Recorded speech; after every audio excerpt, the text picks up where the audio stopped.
நான் சைந்தவிக்கு எப்போவுமே ஹெல்த்தியாக மினரல்ஸ், விட்டமின்ஸ், ஃபைபர், ப்ரோட்டீன் இருக்க மாதிரி ஃபுட்ஸ் தான் கொடுக்கணும்னு நினைக்கிறேன். அதுக்கு நான் வெஜிடபிள்ஸ் கொடுக்குறேன், ஃப்ரூட்ஸ் கொடுக்குறேன் அண்ட் சம்டைம்ஸ் நான்வெஜ் கூட குக் பண்ணி தரேன்.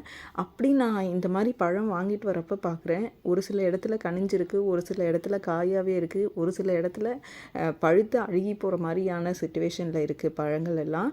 ரைட் ஃப்ரம் பிளான்டேஷன்லேருந்து ஃபார்மிங் முடித்து அது மார்க்கெட்டுக்கு வரத்துக்குள்ளார எவ்வளோ கெமிக்கல்ஸ் முடியுமோ அந்த அளவுக்கு கெமிக்கல்ஸ் யூஸ் பண்ணி ஆர்டிஃபிஷியலாக பழுக்க வச்சு வேறு ஃப்ரூட்ஸ் அண்ட் வெஜிடபிள்ஸை கொடுத்தா குழந்தைங்களுக்கு எந்த அளவுக்கு நியூட்ரிஷியஸாக இருக்கும். இந்த மாதிரியான vegetable waste, fruit waste and agricultural feed ப்ராடக்ட்ஸை சாப்பிட்ற மாடுகளும் எந்த அளவுக்கு குவாலிட்டியான பாலை கொடுக்குங்க.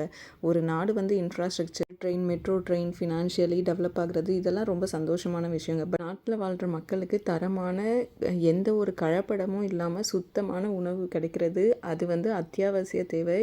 இதுதான் நம்ம ஃப்யூச்சர் ஜென்ரேஷனுக்கு நம்ம விட்டுட்டு போகக்கூடிய ஒரு மிகப்பெரிய சொத்து. ஏன் நடக்கக்கூடிய விஷயங்களை நம்ம செயற்கையாக மாற்றி நிறைய ஈல்டு வர்றதுக்காக நம்ம ஆட் பண்ணுற உரங்கள் எல்லாமே நம்ம உடம்புக்கு நம்மளே சேர்த்துக்கிற கெடுதல் தான். இப்போ இயற்கையாக கிடைக்கிறதுக்கும் ப்ரிசர்வ் பண்ண ஃபுட்டுக்கும் எந்த பெரிய வித்தியாசமும் இல்லை. இப்படியே போச்சு அப்படின்னா நம்ம லஞ்சையே ஒரு ஜங்க் ஃபுட்டாக தான் சாப்பிடுவோம்.